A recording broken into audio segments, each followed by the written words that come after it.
ఈ మధ్యకాలంలోనే ఏకంగా 31 మంది అవ్వాతాతలు పెన్షన్లు అందుకునే పరిస్థితిలో అందుకోలేక నడచలేక అవస్థ పడలేక ఏకంగా 31 మంది ప్రాణాలు విడిచిన పరిస్థితులు కేవలం ఈ 2 రోజుల్లో 31 మందిని చంపిన ఈ చంద్రబాబు నాయుడు గారిని హంతకుడు అందామా, లేకపోతే అంతకన్నా దారుణమైన పదమేదైనా ఉంది అంటే అదందామా అని చెప్పి ఆలోచన చేయమని కోరుతా ఉన్నా.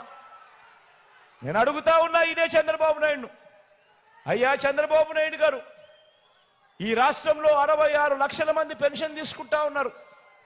అవ్వ తాతలు ఉన్నారు, వితంతు అక్క చెల్లెమ్మలు ఉన్నారు, నా దివ్యాంగులు ఉన్నారు.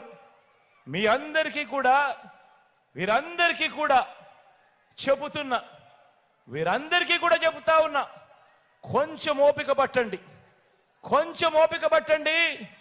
జూన్ 4వ తారీఖున మళ్ళీ మీ బిడ్డ ప్రభుత్వం వస్తుంది,